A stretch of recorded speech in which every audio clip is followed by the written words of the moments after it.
Hello everyone, this is BB Sangmay, and in this today's video we are going to discuss about cumulative damage in fatigue. Okay, so do subscribe for the upcoming videos of machine design. So let us see what is cumulative damage in fatigue. So students, in certain applications the mechanical component is subjected to different stress levels for different parts of the work cycle. Okay, so the life of such component is determined by Miner's equation. Suppose that a component is subjected to completely reversed stress sigma 1 for n1 cycles and sigma 2 for n2 cycles, okay, and so on. Let n1 be the number of stress cycles before the fatigue failure if only the alternating stress sigma 1 is acting. So one stress cycle will consume 1 upon n1 of the fatigue life.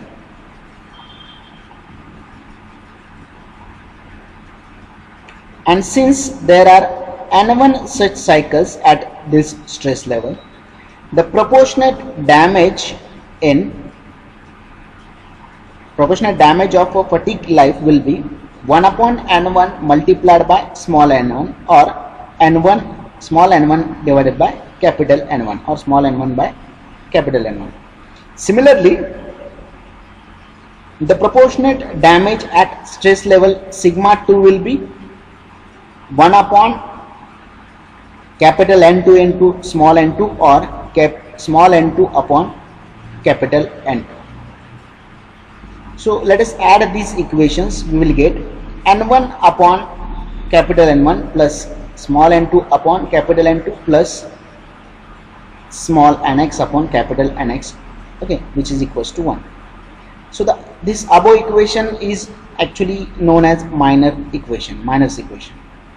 So sometimes the number of cycles n1, n2 at stress levels sigma 1, sigma 2 are unknown. Suppose that alpha 1, alpha 2 are proportions of the total life that will be consumed by the stress.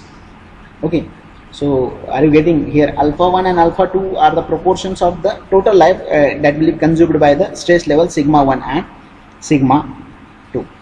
Okay, then the total life of the component will be n1 equals to alpha 1 n, and small n2 is equals to alpha 2 n2 capital N. So let us put the value of small n1 and n2 in the previous equation of n1 upon capital N1 plus n2 upon capital N2 continuously, so on, nx upon capital Nx is equals to 1. So let us put the value of n1 and n2 in that equation. You will get the equation will be alpha 1 upon n1 plus alpha 2 upon n2 plus alpha x upon nx is equals to 1 upon n. So you have to take the n common from the equation. It will move towards the right side. It will be 1 upon n. Okay, so the equation will be alpha 1 upon n1 plus alpha 2 upon n2 plus alpha 3 upon n3. Likewise, alpha x upon nx is equals to 1 upon n. So here students, alpha and alpha is the proportions of the total life. Actually it is the percentage proportion of the total life. Okay, so here alpha 1 plus alpha 2 plus alpha 3 continuously alpha x is equals to 1. So by using the above equation, the life of the component which is subjected to different stress levels can be determined. Okay, so in the next slide we are going to solve a problem of cumulative damage in fatigue. Okay, so let us see what is the problem. So here we have the numerical. The work cycle of a mechanical component subjected to completely reversed bending stresses here consists of the following three elements. First element is bending stresses plus minus 350 Newton per mm square, and it is for the 85% of the time. Second is the bending stresses plus minus 400 Newton per mm square. It is for the 12% of the time. And third is the bending stresses plus minus 500 Newton per m square. It is for the 3% of time of the material. Okay, Here the material for the component, material is actually of a 50C4. It is the plain carbon steel which is having the ultimate tensile strength is 660 Newton per mm square, and the corrected endurance limit of the component is 280 Newton per mm square. So here we have to determine the life of component for the various bending stresses and for the various percentage of life. Okay. So here let us see what we have in the given. We have the ultimate tensile strength, we have the endurance limit. Ultimate tensile strength is 660 Newton per mm square, SE is 280 Newton per mm square. Okay, which is the endurance limit. So first we need to plot the SN curve. So this is the representative SN curve. So already in the previous problem we have told you that I have told you that first you need to plot the point A and point B in the SN curve. The x coordinate of point A is 3, which is log to the base 10 3, that is 10⁻³ cycles. Y coordinate is log to the base 10 0.9 SUT. Similarly for point B is x coordinate 6, this is log to the base 10 10⁻⁶, that is for the 10⁻⁶ cycles, the value of log to the base 10 10⁻⁶ 66, and the y coordinate of point B is log to the base 10 SE. So to plot this curve, to draw this inclined line, we need to calculate the x and y coordinate of A, x and y coordinate of B. Actually the y-axis, x-axis represents the number of cycles and y-axis actually represents the here you can call it as a fatigue life of that particular component for the particular number of cycles. So first let us calculate the value of 0.9 SUT. It is we have the value of SUT, that is ultimate tensile strength 660 Newton per mm square, which is given in the problem. So 0.9 SUT is 594 Newton per mm square. Let us calculate the value of log to the base 10 0.9 SUT. It is for the value of 594, it is 2.7738, which is the y coordinate of point A, and obviously the x coordinate of point A is 3. Similarly for the point B we need to calculate the x coordinate, it is 6, and y coordinate is log to the base 10 SE, which is the value of SE is 280 Newton per mm square. So the value of log to the base 10, that is y coordinate of point D or point B, you can call it as it is actually 2.4472. Next is here we are going to calculate the value of log to the base 10 sigma 1. Here sigma 1 is 350 Newton per mm square for the 85% of time. So let us calculate the value of log to the base 10 sigma 1. Sigma 1 is actually the bending stress. So for the bending stress of 350 Newton per mm square, the value of log to the base 10 sigma 1 is 2.5441. Similarly, let us calculate the value of log to the base 10 sigma 2, that is 400 Newton per mm square. It is 2.6021. Similarly, the value for the bending stress of 500 Newton per mm square. So students, here let me tell you one thing. This is sigma 1. This is the first bending stress, which is for the 85% of time. This is the second bending stress, which is increased, but it is for only for the 12% of time. And this is for third is 500, which is the maximum one, which is only for the 3% of time. So here the value of log to the base 10 sigma 3, that is 500 Newton per mm square, is 2.6990. So let us draw the curve. Let us recreate this figure for the value of 2.7738, 2.4472. It is actually, the figure will be like this.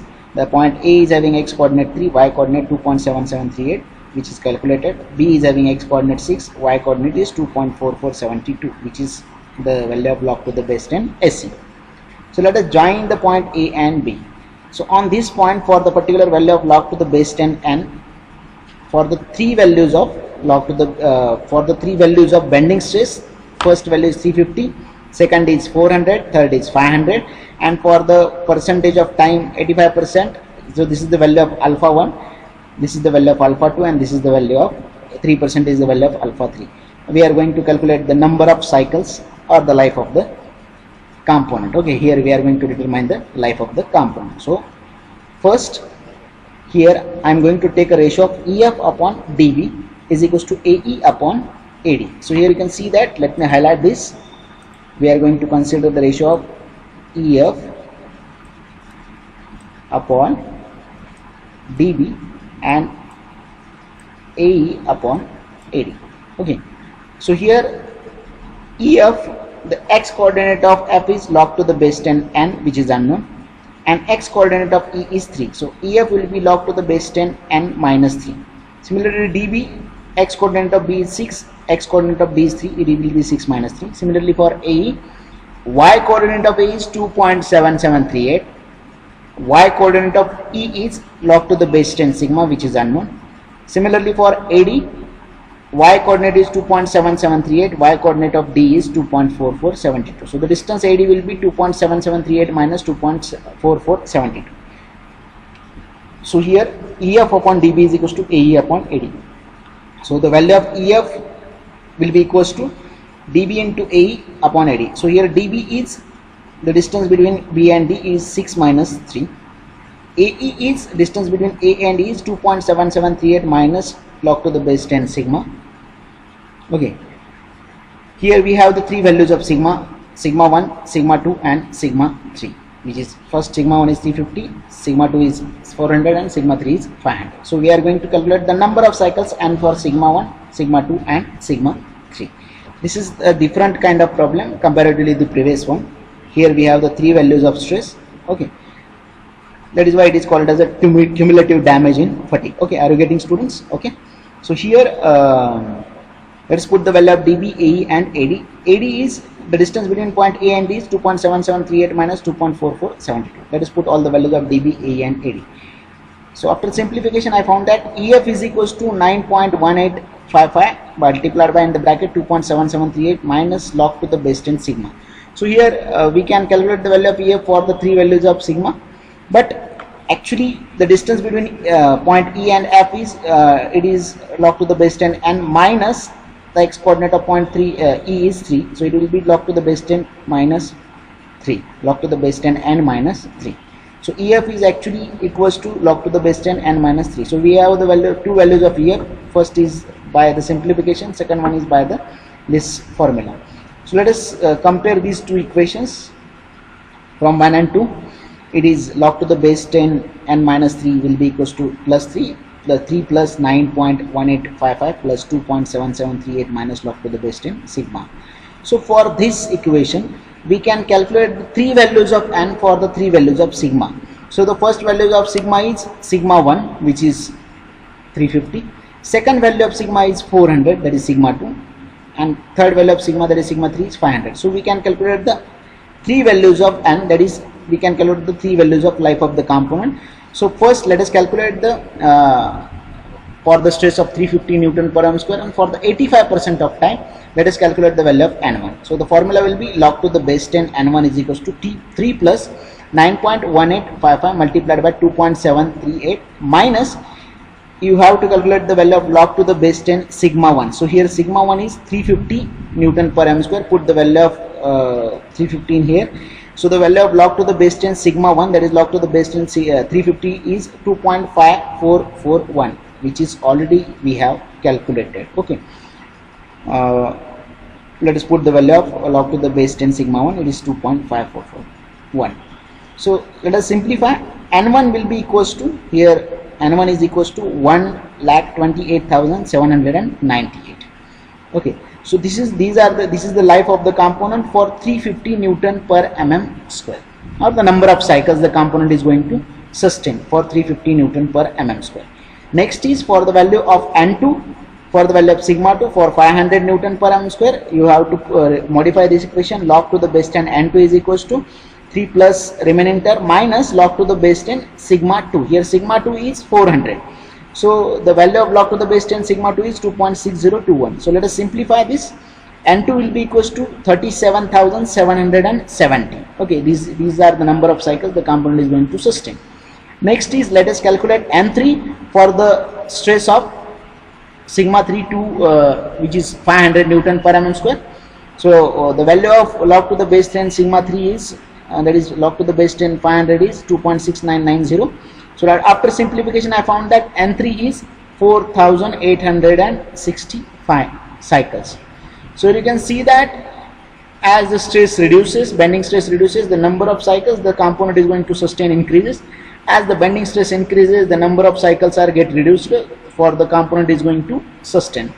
So we have the three values of alpha. Alpha 1 is 85%, that is 0.85, alpha 2 is 12%, that is 0.12, and alpha 3 is 3%, that is 0.03. So let us calculate the cumulative damage in fatigue or the life of the component.